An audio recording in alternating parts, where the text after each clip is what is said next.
12 जून को air India की flight AI-171 ने अहमदाबाद से लंदन के लिए उड़ान भरी, लेकिन चंद ही मिनटों में विमान आग का गोला बन गया।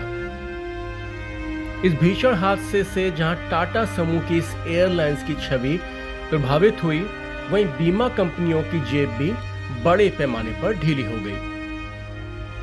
आमतौर पर गर्मियों के मौसम में हवाई यात्रियों की संख्या बढ़ जाती है और विमान कंपनियां मोटी कमाई करती हैं, लेकिन इस हादसे ने बहुत कुछ बदल दिया है। अब लोग हवाई सफर से घबरा रहे हैं और एयरलाइंस को भी आशंका है कि हवाई यात्रियों की संख्या में गिरावट देखने को मिल सकती है। अक्सर डिमांड में कमी आने पर कंपनियां प्राइस डाउन करने की रणनीति इस्तेमाल करती हैं। इस लिहाज से देखें तो हवाई सफर सस्ता होने की संभावना बन सकती थी, लेकिन यहां तस्वीर अब बिल्कुल जुदा है। दरअसल एयर इंडिया विमान हादसे ने इंश्योरेंस कंपनियों को हिलाकर रख दिया है। एयर इंडिया के क्रैश हुए बोइंग 787 ड्रीमलाइनर का कुल बीमा 850 करोड़ रुपए के आसपास बताया जा रहा है। कंपनी ने अप्रैल 2025 में विमान के बीमा कवर को 750 करोड़ से बढ़ाकर 850 करोड़ रुपए कर दिया था।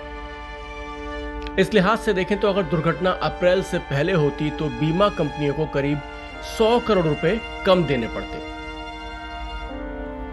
एयर इंडिया के पूरे फ्लीट का बीमा करीब 20 अरब डॉलर के आसपास है, जिसके प्रीमियम के तौर पर कंपनी सालाना 30 मिलियन डॉलर का भुगतान करती है। इस हादसे के बाद इंश्योरेंस कंपनियां बीमा प्रीमियम बढ़ाने पर विचार कर रही हैं। इसमें कम से कम 30% का इजाफा हो सकता है। प्रीमियम बढ़ने का मतलब है एयरलाइंस की लागत में इजाफा।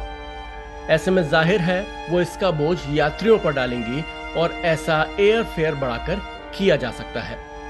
लिहाजा आने वाले दिनों में आपको हवाई सफर के लिए पहले से ज्यादा पैसा खर्च करना पड़ सकता है।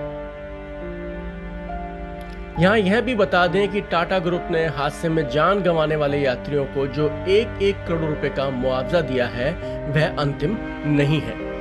इस संबंध में इंश्योरेंस कंपनियों की तरफ से मुआवजा दिया जाना अभी बाकी है।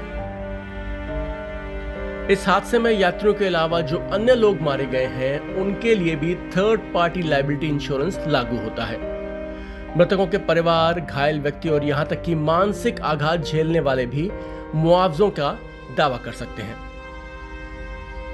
मुआवजे की राशि पीड़ित की उम्र, आय और आश्रितों की संख्या के आधार पर तय होती है। हालांकि इसके लिए उन्हें खुद ही एयर इंडिया संबंधित बीमा कंपनी से संपर्क करना होगा।